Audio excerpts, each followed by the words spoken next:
I mentioned earlier that this is, it's quite an honor, for you to take time out of your day to come and be here, be at South Florida, and come and be a part of this clinic and better your education, better all of our educations, because you know as well as I do that in the 10, 15 minutes that we're walking around and we're talking shop in between presentations, you'll almost get as much out of that as you will the entire presentation. I know I do. I seek out these guys. Most of the guys that are here are the ones that I call on a regular basis when I have questions. But when I need to know something, that's what I'm doing. I'm going straight to the source. I'm going to go down and talk to Scott Sinclair at UCF or Todd Moyer at Jacksonville University or any of the other strength coaches that are in the room. But it's a great learning opportunity. And like Aaron said, I have a tremendous passion for the profession. I have a tremendous passion for developing young people through sport. And that's what we do. And strength and conditioning, in my opinion, because we touch the athletes year-round, is the single most best profession in the world. Because what we do on a daily basis is we give them life skills. Our job by nature is to push them past where their comfort level is. Our job is to push them past and make them uncomfortable, so that's where growth happens and that's where growth occurs. And when you're growing, you're getting better as a human being. And through sport, you learn how to set goals. You learn how to achieve goals. You learn how to handle defeat. You learn how to handle adversity. You learn how to handle success. You learn how to work as a team. And all those things on a daily basis, when we bring recruits in, I'm telling them my job is to make them better husbands, better fathers, better citizens. If I can do those things right there, then football will take care of itself. Football will take care of itself. That's my job. I want 10 years from then to be invited to their wedding. I want, after they get drafted in the first round, for them to call me and say, hey, Coach, you know what? It wasn't about the training, but it was about the fact that you cared about me. I want them to bring their kids in. When we have players, Matt mentioned that half his team has kids. We had, when I think we first turned 1A, we got the distinction by Sports Illustrated that we had the most players with kids on our team. Not necessarily a distinction that you want. We've also been the most penalized team in the country for the last 3 years, which is something we try to not to do as well.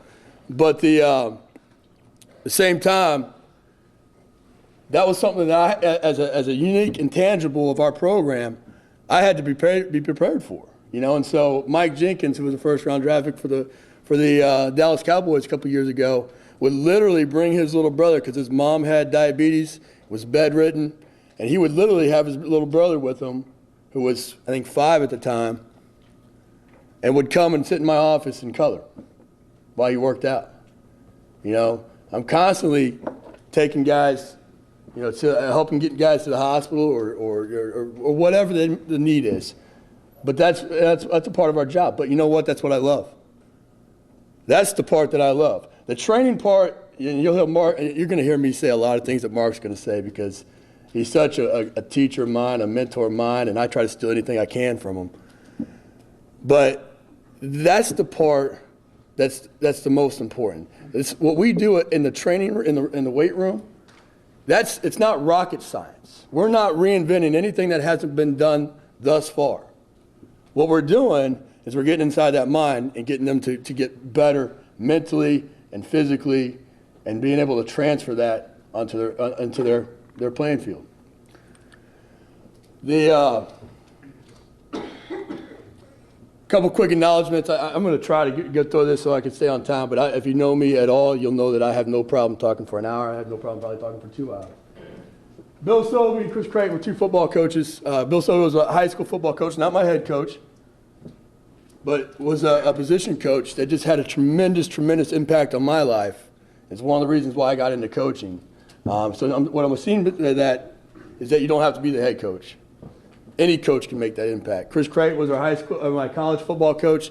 Taught me more about leadership than I know. Just taught me as much as anybody. Mark, I thank Mark every presentation I go to for the opportunity he gave me at the Bucks when he brought me down there, and then just the mentor and friend he's been through the years. My staff, Tremendous teachers, all of them. Some of the stuff that you'll see, most of the stuff you'll see is stuff that I've stolen from them, just through Chalk Talk sessions. Tim Max, who was my first boss with the Royals, gave me an opportunity in the field. The athletes are why we're here. Can't thank them enough. We don't thank them enough for what they do for us. Those are our customers on a daily basis. And it's our obligation to give back to them as much as we possibly can and thank them as much as we possibly can. Coach Holtz and our staff, we've gone through a coaching change here. Coach Levitt and Coach Holtz have given me opportunities here to continue to impact young people and continue to do what I love to do. And again, I can't thank them enough for that opportunity. And then the guys that are here, all great friends, all great teachers, all great people. When I was interviewing with Mark for the strength job at the Bucks, an unpaid internship, one of the things that he asked me in that interview was to define strength. I was probably 19, 20 years old at the time, and he goes, Ronnie, you want to be a strength coach, right? I said, yes, sir, more than anything in the world. That's what I want to do with my life. Define strength. And I don't know about you, but for me, at that time, I'm fumbling. I'm sitting here going, okay, define strength without using power, define strength without, talking about how much you lift, or, I'm fumbling. Thank God that he had another phone call and clicked over, because I'm sitting there, I'm flipping through as many books as I could find to try to come up with a definition. Apparently it was good enough, Mark, I don't remember. But it was good enough to get down there. But what that taught me in my career was that whatever you do in your program, you need to define it. You need to know it. You need to know it like the back of your hand. There is so much out there when it comes to strength and conditioning. There's so much out there. But you can only coach and you can only be an effective teacher if you know it like the back of your hand. And so everything that goes in our program is defined. We're going to maximize athletic potential. We're going to do it in a way that minimizes overuse injuries. We're going to do it safely. We're going to do it intensely. We're going to have a mission. We're going to stick to that. We're going to have a blueprint. I'm not going to bore you with reading it. Goals. We have 6 goals. Maximize genetic potential. That's all components of athleticism. All right, so that's strength, speed, power, balance, coordination, kinesthetic awareness, flexibility. All the things that we have to be experts in to train our athletes, we're going to make sure that we have scientific principles to train that way. We're going to decrease the potential for overuse injuries. Injuries happen. They're part of football, they're part of contact sports. We have one of the USA women's rugby national coaches in the audience. Rugby is a contact sport. They're going to happen. Our job is to try to minimize that as best we can. We're going to create programs that are sport, position, and athlete specific.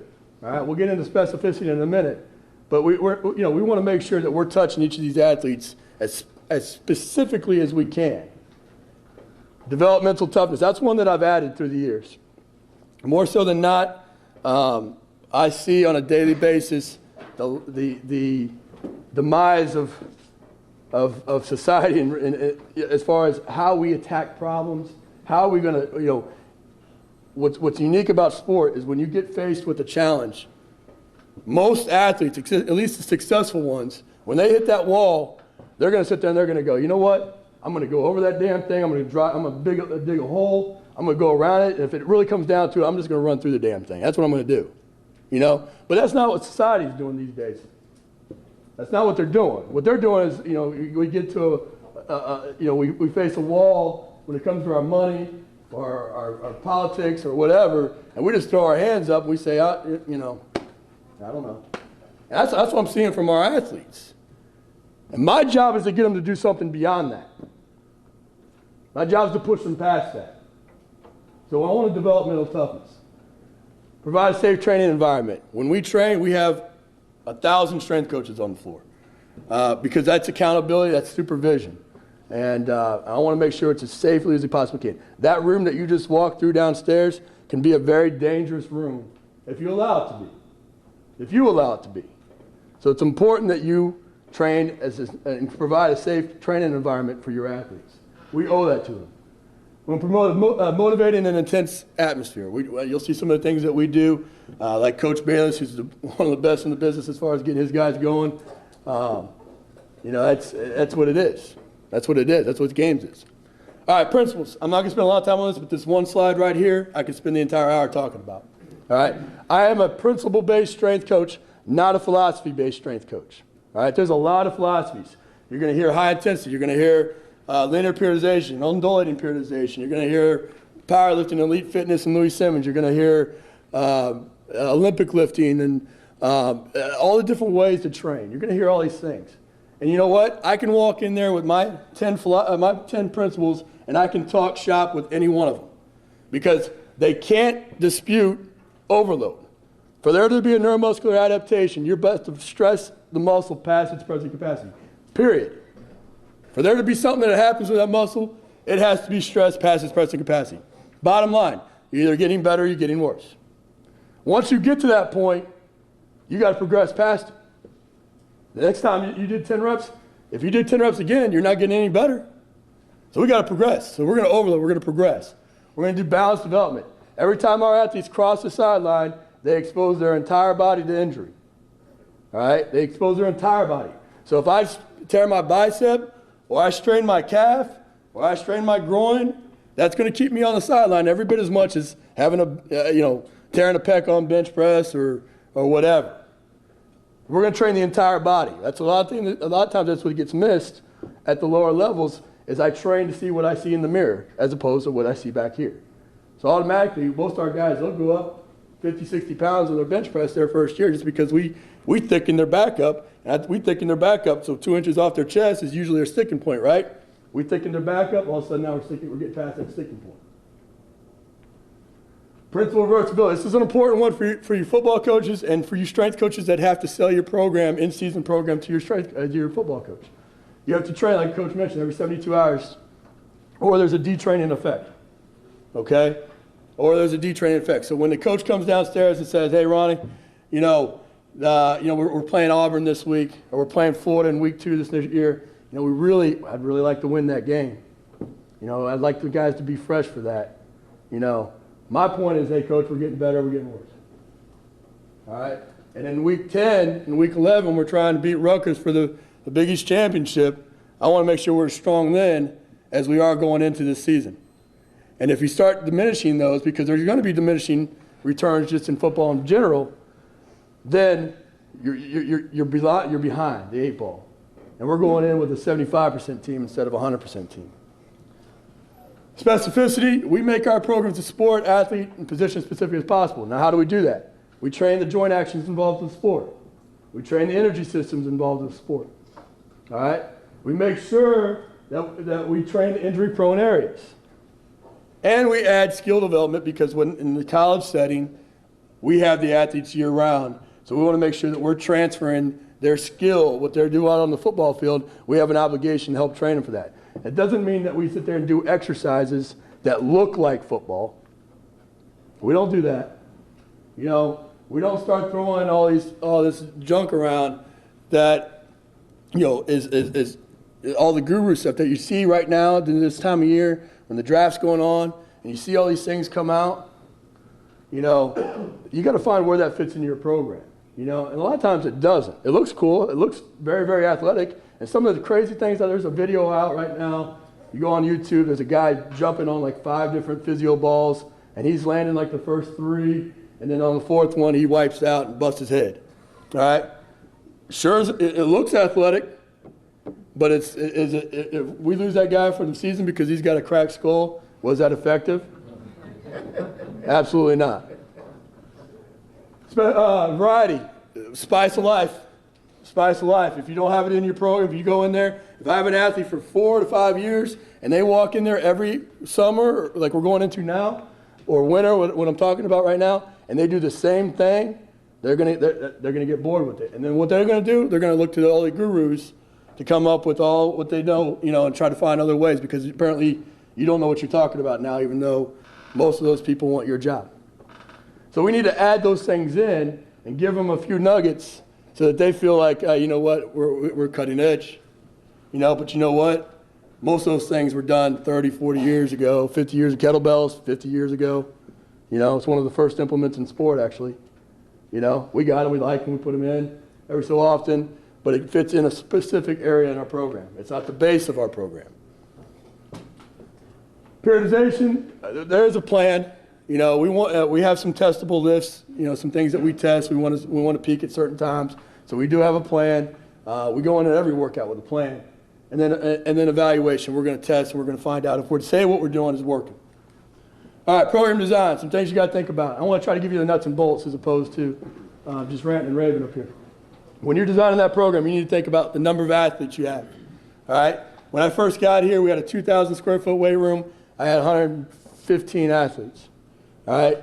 I couldn't fit 115 athletes in there. All right? Now I have an 11,000 square foot weight room, and I can fit pretty much half the team in there, and that's how we train now.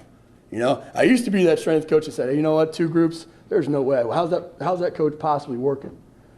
Trust me, you work. But at the same time, I like the intensity of having the guys around, and I'll talk a little bit about the way we train here in a few minutes. Training modalities, what do you have available to you? You have barbells, kettlebells, dumbbells, sandbags, TRX systems you saw on our racks, battle ropes. What do you have available to you to incorporate that variety? Resistance conditioning program, you better make sure those 2 things are adding up together. And then we have to face NCAA rules. So I have 8 hours in the off seasons. I have 20 hours in season that includes everything football. All right? So really that comes down to the football coach saying, okay, I got 18 hours, you got 2. You know? But essentially, you know, we have some rules that we have to stick by. We can't, you know, next week but the following week we can't train because it's finals week. I'd really like to train during that week. I'd really like to have our guys going, but I can't. Variety, I talked about linear speed and lateral speed and agility. You know, all those things that go into your program. All right, here's the nuts and bolts. This is what you need to take home. I wanted to give it to you in the first couple of slides. I've routinely gone across the country and I've sat down with coaches and I asked them all pretty much the same thing. Tell me why you designed what you designed.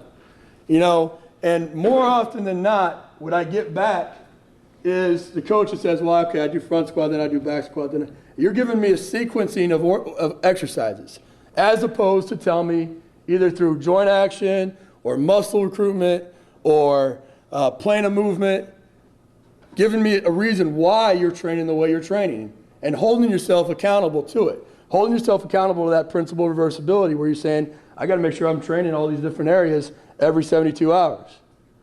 Okay?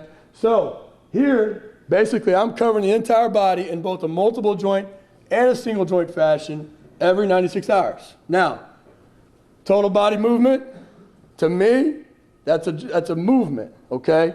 So that's either, that could be power clean, that could be a hang, that could be a plyo jump, that could be a jammer, that could be any total body movement, all right? They all do the same thing to me, okay? Now, there are probably people in this room that will live and die and swear that the power clean is the end-all, tell-all, we're done. That's not me. I think that we got to do a lot of things. I think we got to train a lot of ways. And what happens is when we don't do it back in a single joint fashion, what happens is when the technique is breaking down on the power clean and you're sitting there going, you know, if you're pretty trained, if you're, you know, and I competed in Olympic lifting now, and even now I'm not that good. But if you can sit there and look at it and say, okay, well, his right glute's not firing, or his left glute's not firing, or his quad, or his calf's not firing, or there's some sort of breakdown in the erector spinae, or the transverse abdominis. If you're that good, you go train our Olympians, go train our soldiers, you know, because we need you, you know. But if you're not that good, you better go back it up and find out so that you know through single limb training or you know, you're identifying muscular imbalances and you're identifying muscular weaknesses. You're trained for the weak link. How many people run out to football practice and say, you know, we're going to train for the weak link. We're only as good as our weakest link, right? Same thing on all of your multiple joint movements. So even though a hamstring curl is not a functional movement in sport, what I'm able to know right away is whether or not the right ham's stronger than the left hamstring, and there's a muscular imbalance, or if there's a weakness, and one's flying up more so than the other. You know, I'm able to determine that because most of our equipment downstairs is set up in a single limb movement. But this is it right here. So this is our template. So when we go to design our program, we're sitting there going through total body, multiple joint lower. Multiple joint lower for me could be a front squat, leg press, V squat, deadlift. Could be any of those movements. Do I like the squat? I like the squat. Do I like the power clean? I like the power clean. I competed in it, I like it. You know, we put it in our program. We don't necessarily put it in our program because I think that it increases power, although it contributes, you know, but no more so or less than, you know, doing a front squat, doing a deadlift, maybe in a much safer environment, you know, but it's metabolic. It recruits several muscle groups at once. You know, it requires coaching, so I put our athletes in a position right away that, hey, we're going to make sure we're going to coach the hell out of you so that you know that we do something besides just sitting there and count to 10. You know, so I like the power clean for that reason. But with the multiple joint lower, that could be any of those things. So a coach comes downstairs, Ronnie, you can't, you know, we got a new coach. Coach Holtz comes downstairs. I hate the squat. I hate it. Take it out of your program. You know what? There's a lot of coaches that might be even in this room that'll throw their hands up and say, "Oh, I'm done with this guy." You know what? A lot of y'all, you know, one of the pretty faces you saw when you walked in was my wife. I got a wife and 3 kids at home. I'm gonna make sure I feed them. Okay? So I'm gonna keep my job. You know, to do that, if I can justify this because if he comes out and says that, you know what? It's not the end of the world. I like to squat, but I can front squat, leg press. I'm going to add some time to it. So, coach, you're going to take that out. You better give me a little bit more time, but I can justify it. So this is it. So we'll take this through, and basically what my recommendation is for you is to do this and then write as many different exercises as you can think of for each one of these movements. So single joint back, think of as many as you can do, and then rotate them. You know, rotate it every workout if you're a personal trainer. You know, do hyperextension, the Superman series, reverse hypers, whatever. You know, just write them in and then just rotate each workout. Or if you're in more of a planned environment, you know, where you got multiple teams and you got to do it from a logistical standpoint, stick with something for a couple of weeks, then change. All right, our max effort lifts, our testable lifts, what we call them. We do not call them core lifts or important lifts, because what's the most important lift in football? I'm still Mark Stunder, I know I am. What's the most important lift in football? A lot of people say bench, squat, clean, right? Neck. Neck's the most important. Why? Quadriplegic, paraplegic. You want that on your conscience? I want to make sure I prepare our athletes the right way. So I want to make sure those things are in my program. So if I'm willing to coach the neck that way, I'm willing to put something in that 8 hours that I have working with our athletes, when I have to train all those things, it's going to be important. It's there for a reason. So our max effort lifts or our testable lifts, we follow a periodization model, a linear periodization model. Jim Windler came up with a 5-3-1 model. You've probably seen it. I like it because it kind of comes back to high intensity or time under tension type principles. But basically, it's a 5-3-1. So you're going to do 6 sets. You're going to do 3 warm-up sets at 40, 50, 60%. Then in week 1, you're going to do your sets of 5 instead of 5 rep max. So you're going to do 65, 75, 85%. And on that 5th set or that 6th set, you're going to keep training. You're going to keep going. And I'm going to find out what your rep max is. And I'm going to set a rep max and a 1 rep max. And I'm going to track that over time. I got some pretty good information there. So the next time I come back and we're doing a 5 rep max, I know the number that you need to beat in that workout. Okay? Or I have a goal to set for you when I set a 3 rep max. Week 2, sets 4, 5, and 6 are 70, 80, 90%, but now we're going for 3s. We're going for triples. All right? Getting used to handling a little bit heavier weight. Week 3, we're going 5-3-1. We're working up to basically a 1 rep max. I want to see, how many times are you sitting there going, you know, if they're trained, which our guys train year round, if they're trained, I hate sitting there going, week 1, week 2, week 3, I get into week 4, you know what, I'd really like to know how strong these guys are. You know, so that way when I get hit at the end of the summer and where a guy only goes up 10 pounds and a coach is saying, you've had a year, the guy only went up 15 pounds on his max, why is that? You know, I know a little bit sooner that we might be anticipating that. Week 4, then we back off. So we have an 8 weeks winter program is what I'm talking about. We have an 8-week winter program. 1, 2, 3, unload. 1, 2, 3, test, unload.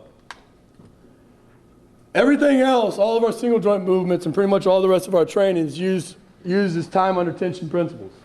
All right, Wayne Westcott, Carpinelli, Matt Brisky, all the research you'll find basically states that you want to work the upper body for 40 to 70 seconds and the lower body for 60 to 90 seconds. All right?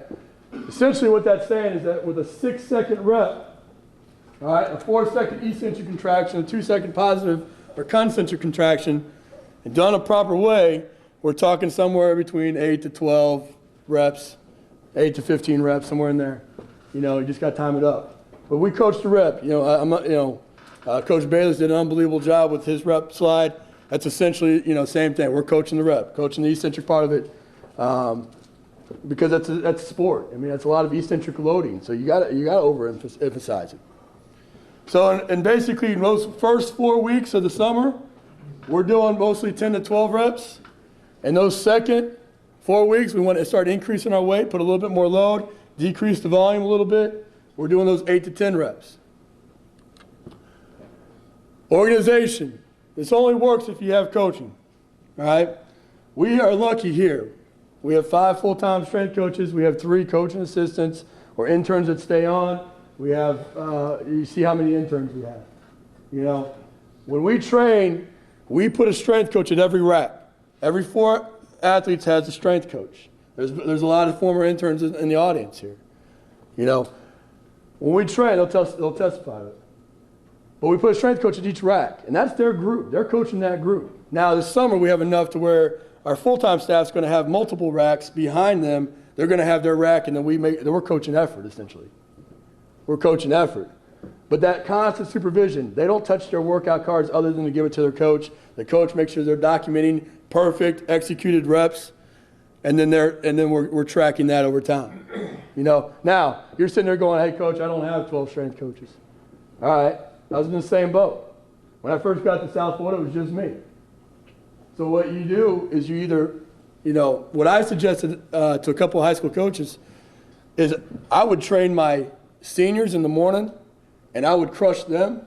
And that time right there, I'm coaching their mind as much as anything. And then I'm bringing them back, and they're my coaches for my younger guys in the afternoon. That's what I would do. If you don't have that, then I'm making a point to my head football coach saying, "Hey, look, it's that important that we need to have everybody there. If everybody's there for an hour, I don't have to run 3 groups. You know, everybody comes in, they coach their platforms, they leave. You know, and they're committing an hour or an hour and a half or 2 hours instead of the whole summer or 4 or 5 hours a day in the summer. You know, so that's what I would do. Or find interns. There's, you know, all the interns you see. If you're a good coach, people will want to learn from you. You know, and that's what we did here. We wanted to make sure that we provided back an educational opportunity for our coaches, and that only works if you provide that educational opportunity and you help promote them. We've had a lot of strength coaches move on. Head strength coach for New York Yankees is a former intern. Head strength coach Cleveland State's a former intern. I think we have 6 or 7 Division I strength coaches at this point. And what that is, it's good for me because I get a lot of information back, and I'm constantly learning. They're sitting. You go down to my office right now. There's about 8 manuals sitting off to the side that I haven't had a chance to go through yet, but just ideas. Love that. Scheduling. You know, we go basically Monday, Tuesday, Thursday, Friday. That could be Monday through Thursday. That could be Tuesday through Friday. It could be however you set it up. We're going to go. We train 2 groups. We typically have gone offense, defense in the past. This winter, we went power and skill. We wanted to get some of the guys competing, our linemen, D linemen competing, but we're trying that out, you know. But that's what's worked for us. And then Wednesday and Saturday, we do our extra work, and we'll talk about that in a minute. Implementation. The very first thing we do is we set goals. We draft teams. Well, I take that back. We draft teams. So we sit in the office, and we have a winter competition. A lot of people are doing this now. Or have some version of this. You saw some of those plaques on the wall. We've been doing it for quite some time. But it's accountability structure. There's points for everything. There's a point if you you get 10 points for breaking a record, 5 points for setting a PR, 3 points for setting a 10% increase. We grade every workout plus 0 or minus. And so those coaches that are at those racks are grading those guys and giving them feedback and turning in coaches and explaining their grades. But there's also minus points. They miss a workout for any reason, it's -10. They're late for any reason, it's -5.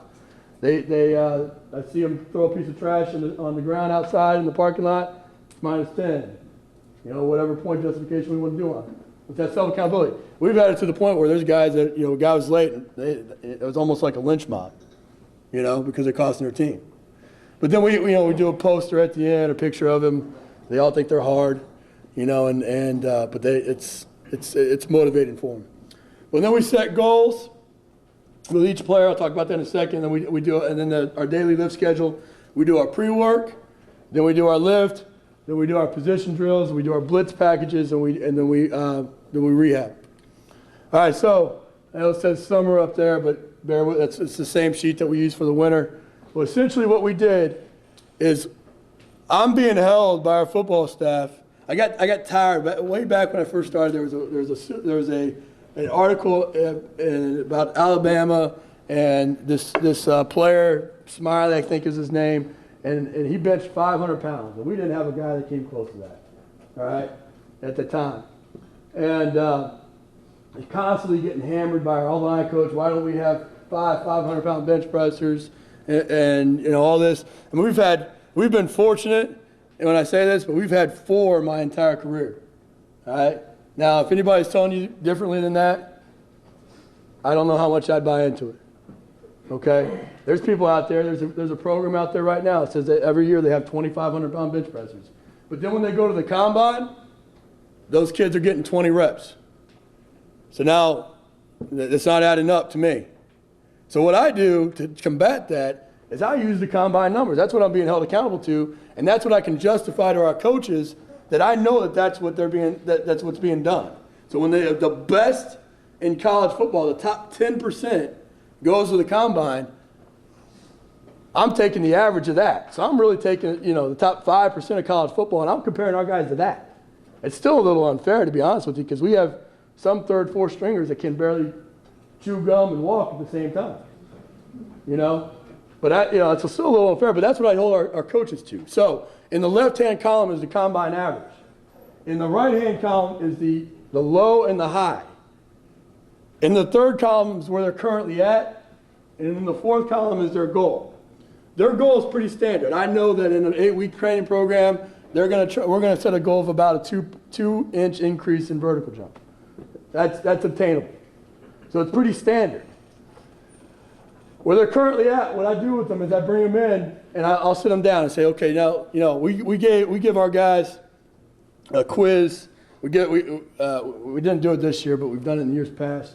We give them a Momentum quiz, an IQ test, and then we give them a questionnaire where they fill out, and one of the questions on it is, do you want to play NFL, or do you see yourself as an NFL football player?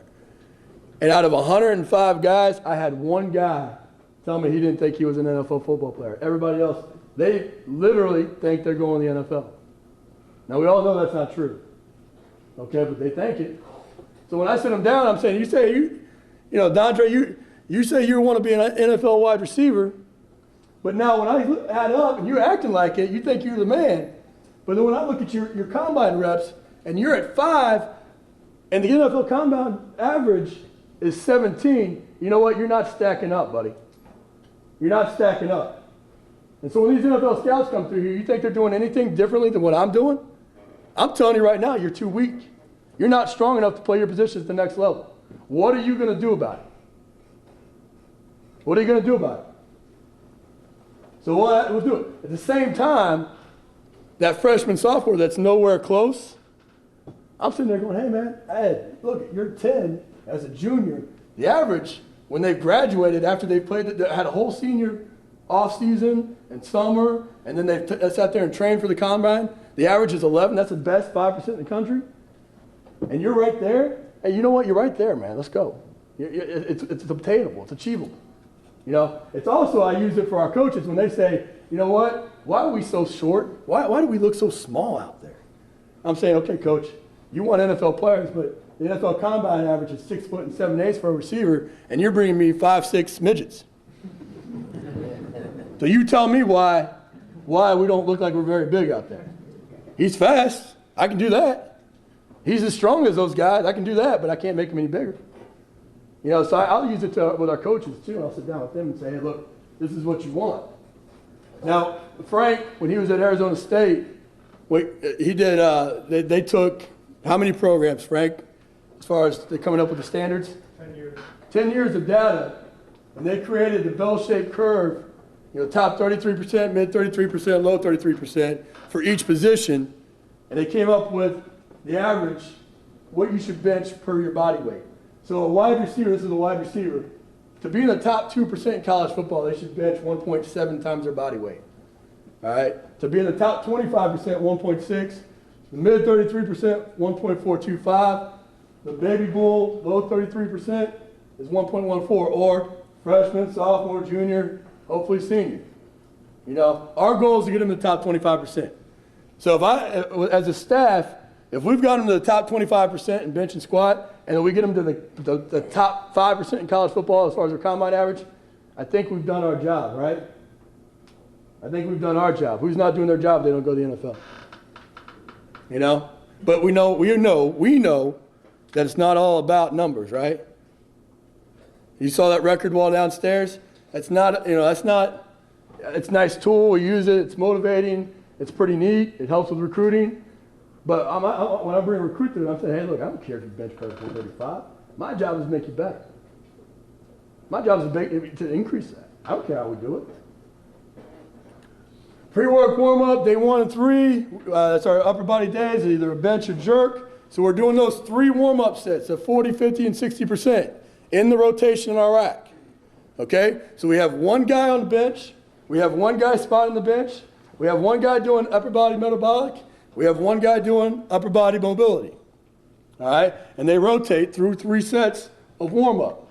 So it looks like this, upper body metabolic. We'll use a variety of tools. I don't care because they all do the same thing, all right? So we're doing punches. Frank turned us on a couple years back to Krav Maga. I've done Krav. He's Agana. He's the level 1 combat instructor. We started doing it with some of our guys. We brought a guy in.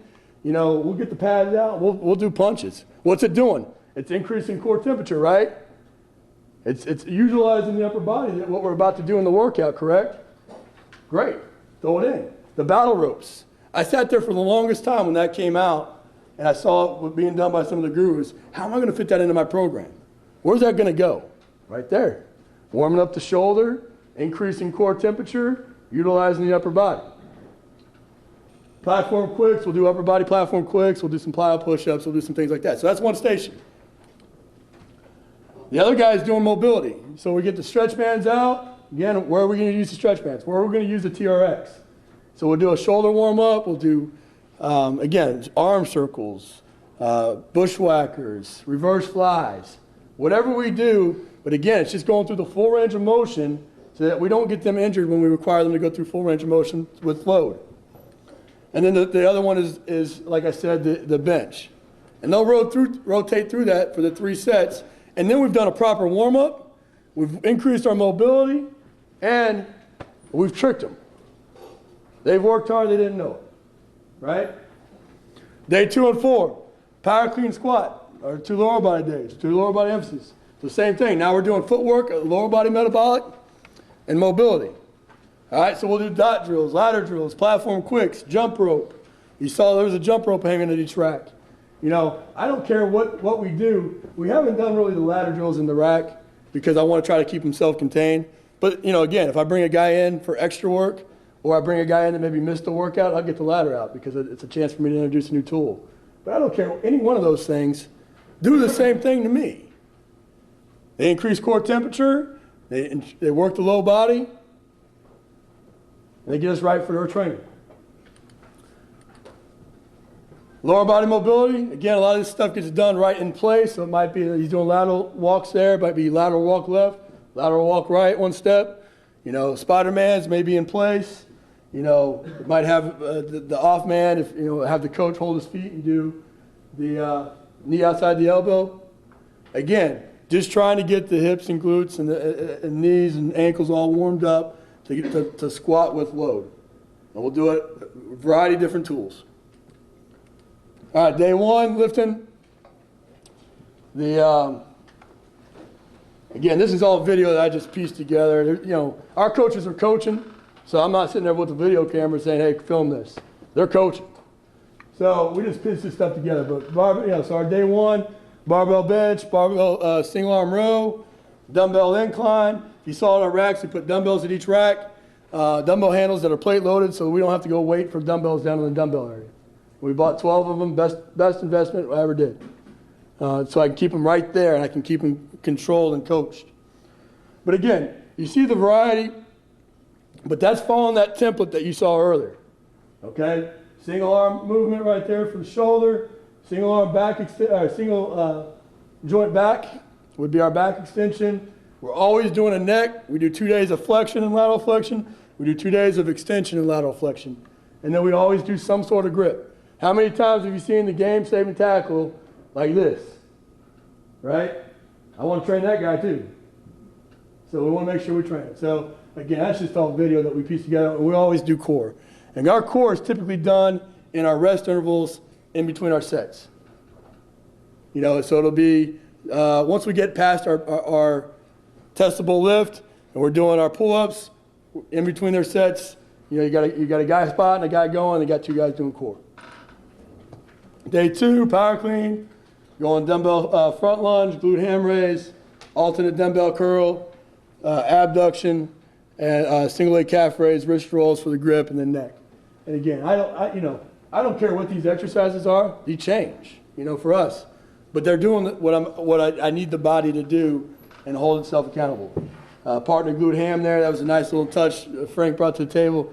Because like I said, I want to try to stay in the rack as much as possible, because when I train the entire team, I just don't have that many hammer rows or glute hams or dumbbells or sandbags even, whatever. I just don't have that many. But we're trying to add, so you saw down there, we're trying to add a kettlebell for each rack. We're trying to add a med ball for each rack. We're trying to add a deadlift bar at each rack, landmine at each rack, so that we have all those tools right there that we can use and the variety within it. Day 3, back to our upper body incline. We'll use whenever you see cycle, that's usually that 5-3-1 model or some sort of linear periodization model. I'm a big fan of linear periodization. I just like progressing towards something and not doing the waves and the whole deal. Pull-ups, dumbbell bench, hyperextension, military press, manual chest fly, dips, farmer's walks, neck. Again, an upper body workout. Day 4, barbell snatch. We don't really go ballistically overhead with much weight. That's usually about 50 to 60%. I just don't like them carrying that much weight over their head in a ballistic manner. So we'll use it as a warm-up really for our squat. The squat, barbell shrug, barbell RDL, calf raise, adduction, U-bar curl. You guys got all this in your thing. I'm not going to waste your time with it. Manual adduction. Again, this is right there is something that's missed out of, when people send me that program, or send me their programs and ask me to take a look at it, I pull that template out, and I'm sitting there going, okay, multiple joint back, part check, boom. Single joint calf, boom. A lot of times calf is missing. But more so than not, what's missing more is an abductor-adductor complex movement. But how much of football is this here, right? And that's one of the weakest muscles there is, So we always do some sort of adduction, lateral lunge, manual resistance, adduction, adduction with cables, adduction with bands. Again, we'll use it whatever we can use in variety. So if I'm doing manual here, I'm doing cables the next week, or the next phase. Then this is where we get it. I'm going to pause this for a second. This is where we get player and sport and position specific. So we've done the meat and potatoes, right? We've done the workout. We've trained for an athlete. So when I train our athletes, I want them to be as physically and as strong as possible, powerful, explosive, hypertrophy, all the buzz terms. I want them to be all those things. I don't care if they're a long snapper, a punter, or a lineman. I want our lineman to be as big and strong. I want our wide receiver to be as big, and fast, and strong as he possibly can be. So changing workouts up for position groups, I'm not a big fan of that. Okay, we've done the meat. This is the meat and potatoes. We're going to do that. Everybody's going to do the same thing. How we make it specific to the athlete is based off what they can do, the percentage of what they can do. But what we'll do every day is we'll do some sort of position work. At the end of the workout, they'll always do about 15, 20 minutes of something position specific. Now, does all these things necessarily transfer right to the field? No. But our wide receiver coach or our linebacker coach will come down there and they'll see me tossing tennis ball to this guy and doing lateral movement with his hands up, his chest up, and staying in a good football position, and he'll eat that up. And I can coach that like the position coach can't. I think it transfers to some degree, but what it does is that tells this athlete right here that what we're doing in the weight room is going to make you a better football player. You know, that's an easy concept for them to understand when we're doing both. If I just do weightlifting, they think I'm just making them a better weightlifter. But that's not my job. I care less how strong they are. You know, my job is to make them play the game of football better. So we'll do a series of drills. So these are just some old drills. Let's go back to that. So these are just a series of drills that we do. This is a linebacker. That's a linebacker who plays for Atlanta. Figure eights with the toss. We'll do lateral cone hops there, or running through the cones with run backs.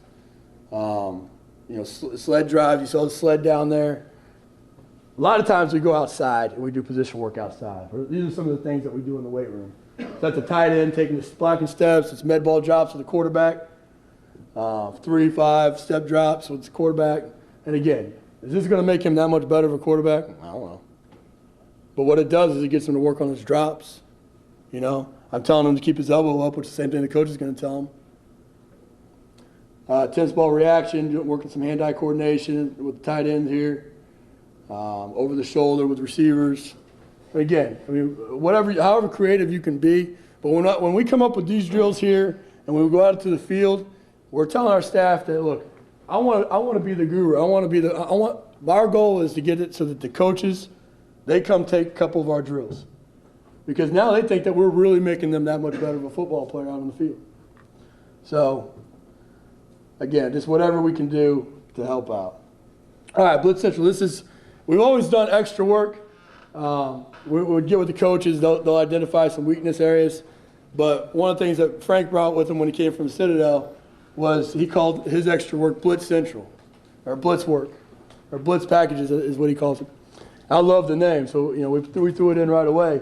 But essentially what we're doing is when those coaches, like they're doing right now, have those player meetings and they say, you got to get more flexible, you got to lose weight, you got to gain weight, you got to get a little bit bigger in your arms, you got to upper body, lower body mass, you got to work on your core strength. All those things, we'll take those notes and we'll come back and we'll say, okay, you need to have 2 Blitz packages. And so after the workout, after we've done the meat and potatoes, we'll say, here's your ownership. Go up there and you got to get Blitz package for core development and fat loss. And you got to get those in, you got to get 2 of those in a week. And so they'll come up, and what we have hanging up there is, we've had to move it because we just put the nutrition bar in, but we'd have little workouts made up and on a ring, and it's hundreds of different workouts. But it's just a little extra work for whatever. So they'll come up, they'll pick it, and I want bigger arms. They'll come up, that's what a goal I'm sitting down with. I want bigger arms for ESPN and all that. So we'll say, big arm workout. So they'll go up there and they'll get the big arm workouts, they'll flip through it, and they'll find one they like, and they'll go do it. And we're checking the market off, saying, hey, coaches, they're doing what you asked them to do. They're doing the extra work. Or at the end of the summer or the end of the winter, we're saying, hey, you know what, coach? You told them, I told them, we gave him an opportunity, we gave him the work, and he said basically, nah, I don't want to do it. And there's some self-accountability there as well. Obviously, we don't want them to crush their triceps right before we do a Thursday upper body day, so we kind of tell them what they can and can't do on certain days. So you see, quarterbacks, obviously, they do some different things every day, injury prevention, flexibility, mobility, conditioning, all the different things that we can identify as high needs, as Coach Bayless calls them, or, corrective exercises or whatever. All right, conditioning, we're going to fly through this real quick. Dynamic warm-up, P&F stretch, and then days 1 and 3, we do lateral speed and agility. During the first 4 weeks before recruiting, we do our combine type drills. After recruiting, we're doing our winter workouts, your mat drill type workouts. So winter workouts are typically 6 stations, 5 minutes a station, 1 minute rest, all those different stations. We do essentially 2 strongman type stations and 4 movement drills. Days 2 and 4, dynamic warm-up, P&F stretch, and then we do our sprint mechanics. And then in phase 2, when we're doing our winter workouts, we're only lifting. So dynamic warm-up, we're reinforcing all the sprint mechanics that we're teaching them. You sit there and I tell our athletes we're training speed every day. What's the track coach going to do? He's going to get you out on the track, and you're doing A skips, you're doing B skips, you're doing C skips, you're doing glute lunges, high hip. All those drills, we're going to do those in our warm-up. That way I'm coaching speed every day. So A walks, A skips, all those things, and you guys know all these drills. Again, whatever you do for a warm-up, I would try to recommend throwing as many speed drills in there as you can. So when we train speed, we'll do our warm-up, and then we'll go 3 stations. We have a stance start station. Sometimes we go overload and then an overspeed station, or sometimes we go overspeed, overload, alternating what we do in the winter. And then we do a conditioning station. So stance and start, we're teaching all the different drills you can think of to do stance and start. So we do a cadence start, left foot, right foot, knee, hand, butt, arm, hit, taking 1 step. We'll do that a couple times. We'll go into steps and goes. We'll do lean falls. We'll do seated arm action. We'll do all those drills that are teaching the proper start mechanics. Station 2, overspeed, overload. We'll alternate to overspeed. Again, they all do the same thing. I don't care which one of these we do. So if we don't have all the tools, we'll pick the ones that we have the tools of. So ladders, bungees, downhill runs, load releases, board pushes, plate pushes, whatever you can to get a faster turnover. That's the least thing that you have the least control over speed, by the way. Overload, we do it on a daily basis in strength training, but then out on the field, we also do uphill runs, sled pulls, towing, parachutes, sand pits, and again, we divide the team up, our groups, offense, defense, or power skill, into 3 groups. They're going through these stations. Sprint conditioning, the 3rd station, if we're, usually this is what we're doing in the winter because we want to keep them in some kind of shape. We're doing 10s, 20s, 30s, flying 20s, flying 30s, sprint ladders, competitive sprints, different things along those lines. All right. We'll watch one of these if you guys want to watch this afterwards. This is some of the variety and things that we do in our workouts. This is summer. We do some things in the winter too, but we do some special workouts, some themed workouts that we theme. So we do in the summer we do 4. We do 2 non-conference, 1 Big East, 1 about us. 2 of them are team building. 2 of them are typically just, I'm going to kick the crap out of you. All right? So this was, I think this was Geronimo. Is that what came up, right? Geronimo was, we did a Florida State themed workout. We're playing Florida State last year. So all week long, the guys know something's coming on Friday, but what they don't know, can you turn that up a little bit? They don't know what's coming. All they know is that something's coming. So week 1, we're saying Geronimo, we're sitting there screaming, Geronimo, Geronimo, Geronimo. Day 1, Monday, we're putting a picture of an old Indian in their workout. Day 2, they come in, there's an arrowhead in their locker. Day 3, we some little saying or something. Day 4, we meet them in the locker room, and we're telling them what's coming. We explain things, and when they walk in the weight room, they got Florida State bios and the Florida State fight song playing, pissing them off, and us screaming and yelling, and as much things as we can to get them going. Like right there, that's a wide receiver group. We got the DB bios for Florida State right there on the rack. Screaming out whatever, different things. But we did on this workout, we did 4 quarters. We did an upper body, a pull-up circuit, we did a push-up circuit for the 2nd quarter, a trap shot for the 3rd quarter, and we did like a lower body quarter there. But as the group would finish up, they'd jump in on the other group. We'd make it harder for them. So it's too easy. I'm jumping up, I'm gonna make it harder. We're gonna get somebody else in there to make it harder. But as the group is finishing up. But it's competing, different things, making it fun. They come in, they don't know what to expect. They show up on Friday, and we're screaming like madmen and running around. This is 3rd quarter. In between this, what didn't get taped was we went out and we ran 2 sprint ladders out and did conditioning, and then came back in. The 3rd quarter, 4th quarter, and then went back out and did a obstacle course. We've done different things. I mean, this was the Florida State one. We did a Miami themed workout that was, so again, that was what that showed up on their locker on Thursday. It was a picture, this picture, so they know what's coming kind of. We went to the beach, went to Apollo Beach, took them down. This is more team building. Coach Winter kind of led this one. He went to the Coast Guard Academy. He's a guy, so he's leading the company. We got 6 companies, or two companies, 6 platoons. We divided them up, competed against each other, and a series of different, more team building oriented exercises. But we started off with calisthenics here. This is what, 6:30 in the morning, Apollo Beach, rich houses everywhere, and we're screaming at the top of our lungs, waking everybody up, and everybody coming out their road and whatnot. But this year, the old school windmills, if they didn't get it right, they wanted to jack around a little bit. Every time they jacked around, we jumped down, we did 10 push-ups. Second time we did it, 20 push-ups. I think we got up to like 90, 100 push-ups, building up to it before they decided they wanted to get to work. And it was more team building. They had to decide who was going to do what drill without. They had to decide who was going to do what drill before they knew exactly what it was. We did the old school Navy SEAL type stuff, But again, it was just something different that they didn't know what was coming. But we're coaching the mind as much as anything. So if I give up a day to get them to become a better team, great. The obstacle course of carrying an egg, going out around our human buoys there, our interns, competing and having fun. We did an obstacle course. We did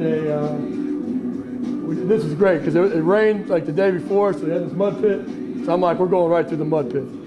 But like to carry there, we wanted something for an injured athlete to be involved with. So we had a guy with a knee or something, we wanted them to be involved. So we threw them up on the backboard there. And that was pretty long on the trucks there, carrying them around. And then just throwing them off and running back and competing. The losing team did up downs in the water. But again, is this strength and conditioning? Not so much. Is it becoming a better football team? Absolutely. We had a kayak. This kid never been in a kayak in his life. From New Jersey. They got the butt kicked. He just got drafted in the 3rd round. They're killing us. But I mean, they got a tire plant in the background. Just looks tough. Coach Winter found a great location. I mean, they're having fun. You know what I mean? That's what it's all about. We had a Wild East. This was where they're old Joker's Wild, pulling cards, having things. I'll have these playing in the weight room afterwards, so you guys can come down and check them out if you want. Focus points, finish up here. Base your program on principles, not philosophy. Coach what you know. Make sure that you know everything that goes in your program and define it. Train your staff. Make sure they know what they're doing and that they can deliver your message. What is right for me, what is right for Coach Hasanovich, Coach Bayless, Coach Kazadi, may not be right for you. Pick and choose what works. Pick and choose what works. Be open-minded. So many times you get closed-minded as a coach because you tie yourself into a philosophy. It's almost like a religion. You want to fight about it. It's really not that serious. It's really not that serious. Be passionate about what you do. I think if you can take anything from the people that have spoken or Mark that's about to speak, you can understand that we love what we do. We love the kids. We love the people we work with. We love doing what we do. You don't put the time in unless you do.